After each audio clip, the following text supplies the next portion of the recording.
안녕하세요, 브릿지 조성준입니다. 지금 부동산을 둘러싼 가장 큰 화두는 전세입니다. 매매 시장에서는 전세가 변동에 따른 매매가 변화를 예의주시하고 있습니다. 임대차 시장에선 8월 대규모 전세 계약을 앞두고 촉각을 곤두세우고 있죠. 가장 큰 문제는 역시나 전세가 하락으로 인한 역전세 문제로 보증금을 제대로 돌려받지 못하는 상황, 이를 넘어 우리 사회 전체를 좀먹고 있는 전세 사기 피해입니다. 서울, 수도권 지역을 넘어 세종까지 전국에서 확인되는 역전세와 전세 사기 문제에 정부도 골머리를 앓고 있죠. 그렇다면 전세제도에 얽힌 복잡하고 치명적인 이 문제를 해결할 방법은 있는 걸까요? 결국 이 문제에 싹인 전세를 폐지하고 모든 임대는 월세로 통일하는 게 정답일까요? 브릿지가 짚어봤습니다. 전세 시장에 얽힌 문제들의 가장 큰 원인은 전세가 하락입니다. 전세 사기는 악의가 담긴 계획범죄 아닌가요? 라고 반문하실 수 있습니다. 맞습니다. 그러나 현재 수사가 진행 중인 사건 중 일부는 매매가, 전세가의 상승만을 가정한 무지성 갭 투자에 따른 결과도 분명 존재합니다. 이는 가격 하락으로 인한 선의의 사기 행위로 볼 수 있죠. 현재 전세 가격이 얼마나 떨어졌는지부터 확인하겠습니다. 국토교통부 실거래가 공개 시스템에 따르면 서초구 반포동 아크로 리버파크 전용 84제곱미터는 지난 5월 16억 원의 갱신 계약이 이루어졌습니다. 2년 전 21억 원의 계약을 맺었던 집주인이 5억 원을 세입자에게 돌려줬죠. 강남구 대치동 레미안 대치팰리스 전용 84제곱미터도 2년 전 전세 계약을 맺은 19억 5천만 원보다 3억 원 낮춰 16억 5천만 원에 지난달 기존 세입자와 갱신 계약을 체결했습니다. 이어 송파구 가락동 헬리오시티 전용 84제곱미터는 6월 2일 9억 원의 전세갱신 계약을 맺었습니다. 2021년 계약인 11억 8천만 원보다 2억 8천만 원 낮은 가격으로 이루어졌죠. 이 단지 전용 59제곱미터도 지난달 6일 8억 2천만 원의 갱신 계약을 진행했습니다. 2년 전 9억 5천만 원보다 1억 3천만 원 낮춰졌죠. 강남 3구로 불리는 지역의 전세 계약에서 집주인은 최소 1억 3천만 원에서 많게는 5억 원까지 보증금을 돌려줬습니다.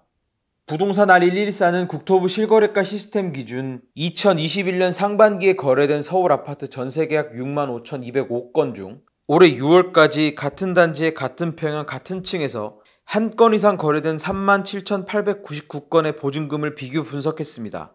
그리고 이 중 54%인 23,300건이 직전 계약보다 전셋값이 하락한 역전세인 것으로 확인됐죠. 평균 전세가도 최고점 대비 계속해서 빠지는 모습입니다. 부동산 알114가 서울 가구당 평균 전세가를 분석했는데요.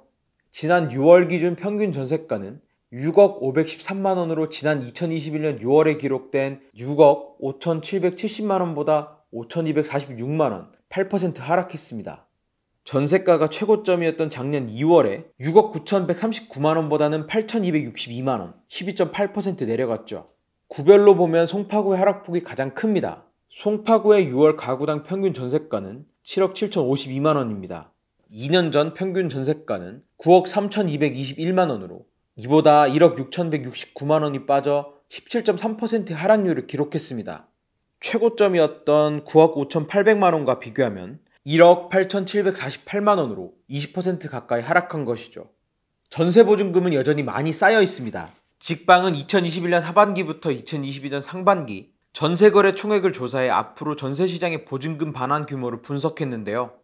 전세 계약 기간을 2년으로 보고 분석한 결과 올 하반기 계약이 만료되는 2021년 하반기 전국 주택전세거래 총액은 149조 800억 원으로 집계됐습니다. 이것만 해도 상당한데 2024년 상반기에 만료되는 2022년 상반기 계약 총액인 153조 900억 원까지 합치면 앞으로 1년간 전국의 전세 계약이 만료되는 보증금 규모는 300조 원을 넘을 것으로 보입니다. 전세값은 계속해서 떨어질 것이란 추정이 많습니다. 지역별로 차이가 있다고는 하지만 신규 입주 물량이 다수 포진된 지역의 경우 하방 압력이 거세다고 합니다. 입주 물량이 많거나 또는 이제 미분양이 많거나 그리고 2021년 전세 가격이 크게 올랐었던 지역은 지금 2021년 하반기부터 2022년 상반기까지 전세 거래됐었던 시총액이 재계약 시점이 도래하는 일부 지역에서는 역전세 가능성이 열려 있기는 하다고 보여집니다. 지난달 8일 경찰은 지난해 7월부터 10개월간 전국에서 전세 사기를 단속한 결과 전세 사기범 2,895명을 검거했다고 밝혔습니다. 전체 피해액은 총 4,599억 원이고 피해자는 2,966명입니다. 전체 피해 중 57.2%가 빌라 등 다세대 주택에서 발생했죠.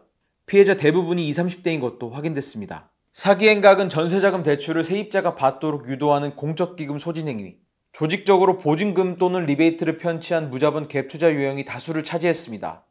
우리가 흔히 사기라고 부르는 유형은 건설업자, 시행자, 공인중개사 등이 짜고 치는 기획사기인 경우가 많습니다.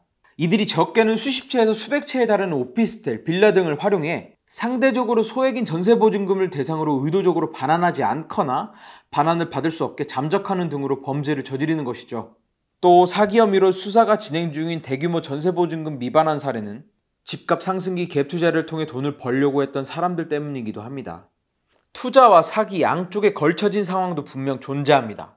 현재 전세제도 관련 위험이 사기에 초점이 맞춰져 있다면 계절적으로 부동산 계약이 많이 이루어지는 8월 이후 하반기 임대차 시장에서의 화두는 앞서 말씀드린 것처럼 전세가 하락으로 인한 미반환 위험입니다.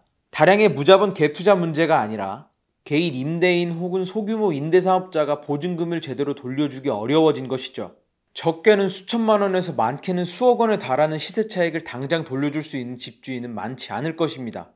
지금 살고 있는 임차인이 나가고 새로운 임차인이 들어온다고 해도 전반적인 전세 시세가 떨어진 상황에 결국 기존 임차인에게 돌려줘야 할 보증금은 따로 마련해야 하죠. 이 과정이 순탄치 않은 집주인들은 신용대출, 사업자금 대출에 손을 대야 합니다. 정부는 이 역전세난을 해결하기 위해 이달 말부터 보증금 반환 대출 규제를 완화합니다.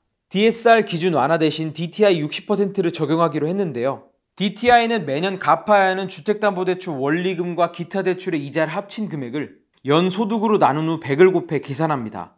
기존 DSR이 갚아야 할 주택담보대출 원리금뿐만 아니라 총 부채에 자동차 할부금, 학자금 대출, 카드론, 마이너스 통장 등을 모두 포함해야 했는데요. DTI 규제 완화는 DSR보다 계산될 부채량이 적어 집주인은 보증금 반환을 위해 더 많이 대출받을 수 있게 됐습니다. 시장의 반응은 엇갈립니다. 당장 보증금을 돌려줘야 하는 임대인 입장에서는 숨통이 트인다는 반응입니다. 역전세 문제가 코앞에 닥친 상황에서 대출 규제를 완화함으로써 연착륙을 유도할 수 있다는 것이죠. 하지만 임대인 모두를 구제하는 방향으로 규제가 완화돼선 안 된다는 지적도 나옵니다. 정말 급한 일부 임대인에게 도움을 줄 수는 있지만 보증금을 돌려줄 능력이 없는 무능력한 임대인을 구제해선 안 된다는 건데요. 나아가 임대인이 대출을 받아 보증금을 일부 돌려주고 난 뒤 전세가가 오른다면 상관이 없겠지만 그렇지 않을 경우 보증금을 돌려받는 건 더 어려워집니다. 더구나 집주인이 대출을 먼저 받았으니 집에 대한 선순위 채권도 은행이 임차인에 앞서 있죠. 만일 보증금을 돌려받기 전 집이 팔린다면 전세 보증금을 온전히 돌려받지 못하는 상황이 벌어집니다. 그렇기 때문에 후속 세입자 보호를 위한 조치도 뒷받침돼야 할 것입니다. 원희룡 국토부 장관은 정책 발표 바로 전날인 지난 3일 역전세는 매매가가 하락하면 언제든 일어날 수 있는데 매매가가 떨어질 때마다 국가가 풀어서 해준다는 사인을 주면 안 된다며 역전세 매물 전체를 구제하지 않겠다는 입장을 분명히 하기도 했습니다.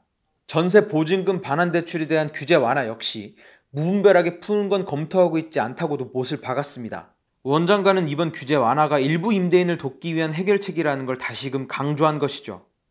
정부는 하반기 경제정책안을 발표했습니다.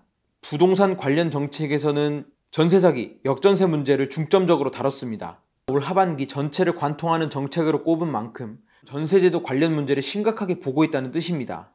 정부는 이 문제를 해결하기 위해 여러 대책을 내놓고 있습니다. 하지만 제도 자체가 안고 있는 문제에 더해 시장 침체로 인한 가격 하락을 막기도 어려워 고심하는 상황입니다.